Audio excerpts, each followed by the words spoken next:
ఏం చెప్పిస్తూ ఉండేవారు లైఫ్ గురించి బాలుగారు? ఎందుకంటే ఆయన అంత ఎన్సైక్లోపీడియా. చెప్పక్కర్లేదండి, మనం చూస్తే చాలు. బాలుగారు లాంటి వారిని మనం చూస్తే చాలు. ఎందుకంటే ఐఎమ్ సో హ్యాపీ. నన్ను మొట్టమొదటిసారి నన్ను అమెరికాకి తీసుకువెళ్ళింది 2008, 2009, 2010 3 సంవత్సరాలు బాలుగారు, శైలజ గారు, చిత్ర గారు వీళ్ళందరితో పాటు నన్ను తీసుకువెళ్ళారండి. సో నేను చాలా దగ్గరగా చూసున్నా. అవి కాకుండా ప్రత్యక్షంగా పరోక్షంగా ఇందాక మీతో అన్నమాట అది చాలా పెద్ద మాట. నేను దానికి ఎంత అర్హుడినో కాదో నాకు తెలీదు.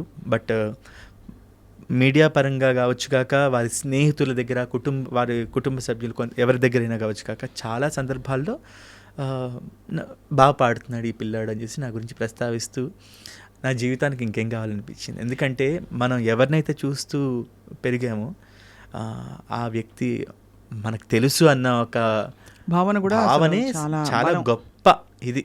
కరెక్ట్. సో ఇంకా వారు మనకేం చెప్పక్కర్లేదు, ఆయన చూస్తే చాలండి. ఇప్పుడు కొన్ని వేల పాటలు పాడారు, కొన్ని వేల కచేరీలు చేశారు, అయినా రిహార్సల్స్ చేస్తూ ఆ పాటల్ని, ఆ రిహార్సల్స్లో మళ్ళీ ఆయన కరెక్ట్ చేసుకుంటూ, మ్యూజిషియన్స్ ఏదైనా బిట్స్ కొంచెం ఏదైనా అటు ఇటు ఉన్నా మళ్ళీ వాళ్ళకి అది ఇట్లా ఈ ఆక్టేవ్లో, హయ్యర్ ఆక్టేవ్లో అవన్నీ చెప్తూ, ఇవన్నీ చూస్తే చాలు కొంతమందిని మనం వాళ్ళేమో మనకి నువ్వు ఇలా ఉండు అని చెప్పక్కర్లా. మన ఇంట్లో మన అమ్మ నాన్నలు చూసి మన వాళ్ళేం చెప్పరు, మనం వాళ్ళని చూసి నేర్చుకుంటాం. అలాగే పాట దగ్గరికి వచ్చేప్పటికి ఆయన చూస్తూ నేర్చుకున్నాను అంతే. ఈ పాట చాలా బాగా పాడతావు కృష్ణ, పాడి వినిపించు అని ఫ్రీ టైంలో పాడించుకున్న సందర్భాలు ఉండుంటాయి కదా. ఈ అష్టాచెమ్మ పాటే నన్ను అమెరికా టూర్కి వెళ్ళినప్పుడు ఆయన హమ్ చేసేవారు అనమాట. కష్టం తెలుసా కృష్ణ యాక్చువల్లీ. అంటే సంగీతం నేర్చుకుని నేను కూడా వింటే అనిపిస్తుంది అసలు ఆ రికార్డింగ్ జరుగుతున్నప్పుడు ఆయన ట్రాక్ పాడేశారు కళ్యాణి మాలిక్ గారు. ఆ కృష్ణ ఒకసారి వినేసా అని చెప్పేసి ఇంత బాగా పాడేశారు, ఇప్పుడు నేను దీన్ని ఎలా పాడాలి అంటే మన గొంతులో పాడించాలి అని ఆయన అనుకున్నప్పుడు మనం ఇంకొంచెం బాగా పాడాలి కదా. ఆడించి అష్టాచెమ్మ ఓడించి ఇది వింటున్నప్పుడే నాకు అయ్యా అనిపించింది. బట్ పాడిన తర్వాత ఆయన సంతోషపడ్డారు. మోహన్ కృష్ణ గారు ఆ సినిమాలో 2 పాటలు పాడడం జరిగింది. తర్వాత కూడా కళ్యాణి మాలి గారి మ్యూజిక్లో గోల్కొండ హై స్కూల్లో ఈ పాట పాడింది. అంతకుముందు ఆ తర్వాత అనే ఫిలింలో కళ్యాణి మాలిక్ గారు నా చాలా మంచి పాటలు పాడించారు.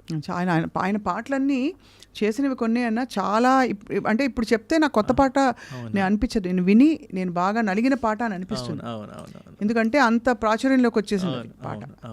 సో అది కాబట్టి చిత్రమ్మ గారితో చాలా మీరు కాంబినేషన్ ఎవరెవరు స్టాల్ వర్డ్స్తో పాడారు? చిత్ర గారు అయితే నన్ను మా అబ్బాయి అని చెప్తూ ఉంటారనమాట. ఐఎమ్ సో లక్కీ ఇలాంటి పెద్దవాళ్ళతో పక్క నుంచొని పాడడం. ఎందుకంటే అందరికీ దొరికేది కాదు ఇది. ఆ విషయంలో I feel so thankful to God.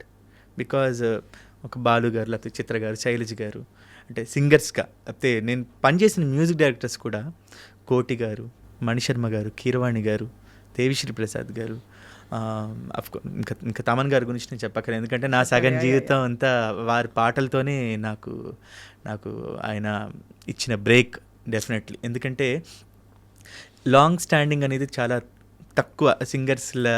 ఎందుకంటే కొత్త వెరైటీస్ కావాలి గొంతుల్లో కావచ్చు కాక ఏదైనా. బట్ ఈ అబ్బాయి దగ్గర విషయం ఉందని నా చేత నేను I believe one thing, tracks జాగ్రత్తగా పాడాలండి.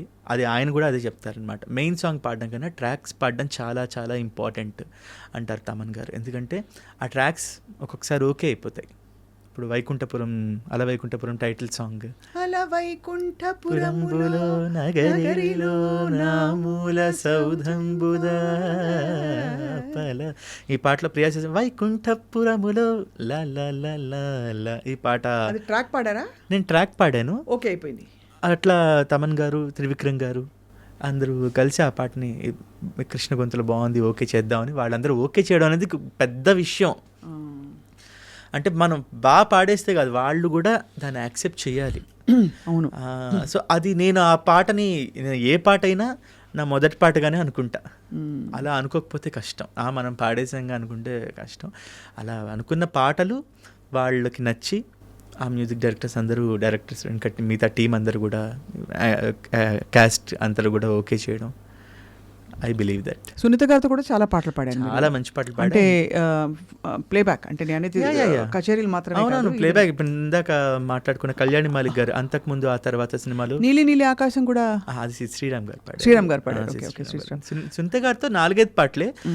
బట్ నా ఆఫ్టర్ బాలు గారి తర్వాత నన్ను అమెరికాలో 2009లో, అంటే సునీత గారు మొట్టమొదటిసారిగా అది మ్యూజికల్ మూమెంట్స్ విత్ సునీత పేరుతో అమెరికాలో షో చేశారనమాట. అప్పుడు నన్ను తీసుకెళ్ళారు ఆవిడ. నన్ను ఒక ఇలా బాలుగారు ఇలా తీసుకెళ్తే ఇంకొంచెం పైకి తీసుకెళ్ళింది సునీత గారు. మంచి పాటని చాలా మనసారా తను అప్రిషియేట్ చేసి నా చేయి పట్టుకుని నడిపించారంటే వారు నా జర్నీలో one of the important persons Sunitha గారు. డెఫినెట్లీ ఎప్పుడున్నా నాకు కార్యక్రమానికి కృష్ణ ఉంటే బాగుంటుందని ఆవిడ అనుకోవడం. మీ ఇద్దరి పాట కాంబినేషన్, వాయిస్ కాంబినేషన్ భలే ఉంటుంది. ఎందుకంటే she also full of melody and expression. You are also like that. కాబట్టి మీ ఇద్దరికి కుదురుకున్న పాటలు బాగుంటాయి. మేము కలిసి వేదం పాట చాలాసార్లు పాడాము. ఆ పాటకైతే పాడేసిన తర్వాత ఇంకా ఆవిడ లిటరలీ కళ్ళమ్మ నీళ్ళు పెట్టేసుకుంటారు అనమాట. ఆవిడ ఇంకోటి, ఆవిడ దగ్గర నేను చూసింది ఒక పాట పక్క వాళ్ళు, అది నేను కావచ్చు ఎవరైనా కావచ్చు, బాగా పాడితే వెంటనే ఆవిడ ఒక స్టేజ్ అప్పటికప్పుడు చేసే ఒక అప్రిషియేషన్ ఉంటుంది. అది బాలు గారు, చిత్ర గారు ఆఫ్ కోర్స్, ఇంకా సునీత గారు అంటే వెంటనే ఆవిడ పాడడం కూడా ఒక నిమిషం ఆపి అప్రిషియేట్ చేస్తారు. సో ఇలాంటి సందర్భాలు ఎక్కువ ఉన్నాయి, మంచి క్వాలిటీస్ అవన్నీ.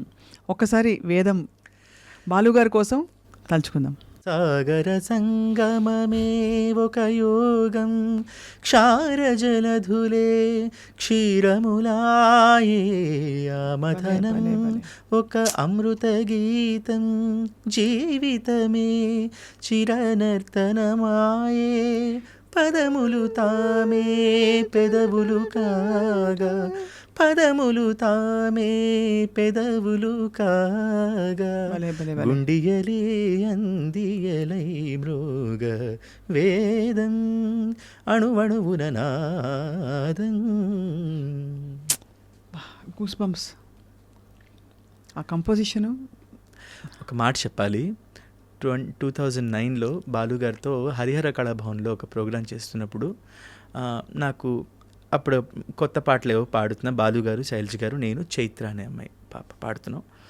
బాలుగారు యాక్చువల్గా బాలుగారు పాడాలి వేదం, బట్ ఆయన ఎందుకు థాట్ వచ్చిందో నాకు తెలియదు, కానీ ఇప్పుడు ఈ పాటను కృష్ణ పాడతాడు అని చెప్పేసి అప్పటికప్పుడు నా చేత పాడించారు. పాడిన తర్వాత లేటెస్ట్గా వచ్చే పాటలే కాదు, ఇలాంటి పాటలు కూడా ఈ అబ్బాయి పాడగలడు అని నిరూపించడం కోసం ఈ అబ్బాయి చేత ఈ పాట పాడిస్తున్నాం అని చెప్పేసి ఆయన అందరి ముందు అది అనుభవాలు.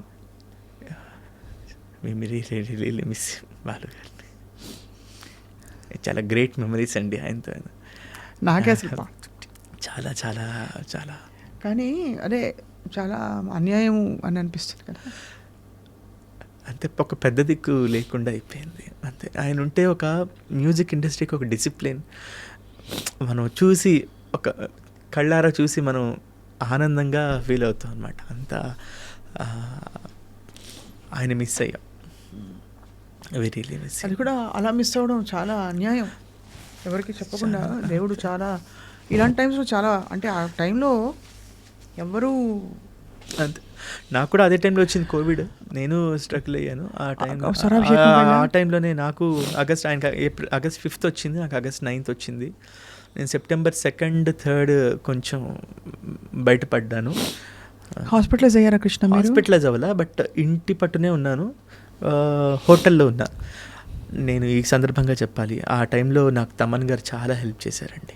నేను హోటల్లో ఉంటే ఆ టైంలో నాకే కాదు, కోవిడ్ టైం అనేది అది అంటే ఎంత టేక్ కేర్ చేశారంటే, నాకు జీ ఆనంద్ గారు ఎవరికి బెడ్ కావాలన్నా, ఎవరికి బ్లడ్ కావాలన్నా, ఇంకా ఏది ఉన్నా కూడా నన్ను చాలా, అంటే ఇవి చెప్పాలి, నేను మనుషుల గురించి చెప్పాలి, తప్పకుండా మంచితనం గురించి చెప్పాలి.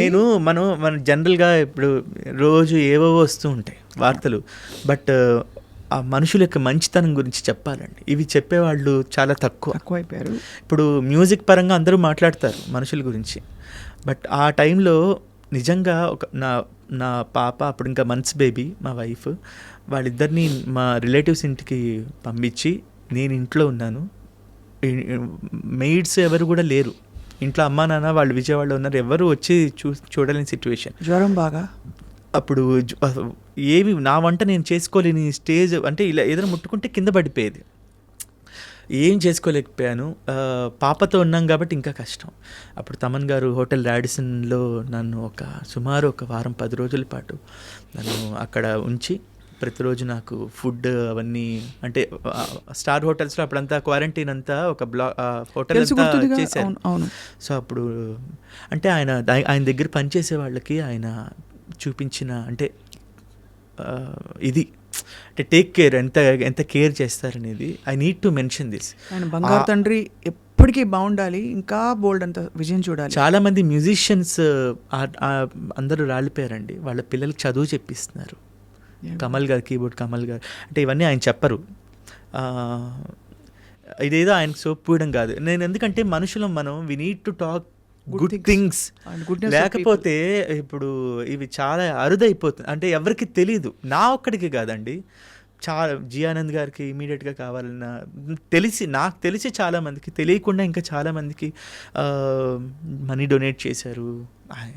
ఆ టైంలో వర్క్సే లేవు. So I really thank Thaman గారు, ఎందుకంటే ఆ డేస్ని నేను డెఫినెట్లీ మర్చిపోలే. నాకు పాటలు ఇవ్వడం ఇవన్నీ ఒక ఎత్తు, ఇవన్నీ సరే నా టాలెంట్ అనుకోవచ్చు, నన్ను చూసో లేకపోతే నా హార్డ్ వర్క్ చూసో లేకపోతే ఏదైనా చూసి ఇవ్వచ్చు. బట్ ఆ టైంలో అందరి దగ్గర వర్క్స్ లేవు, డబ్బులు లేవు. బట్ ఆ టైంలో కూడా ఆయన జేబులోంచి డబ్బులు అన్నీ తీసి మనుషులం, we are humans first, we need to take care అని చెప్పేసి అందరికీ చాలామందికి హెల్ప్ చేశారు. నేను నా లైఫ్లో ఆ రోజుల్ని నేను ఎప్పుడు మర్చిపోలేను.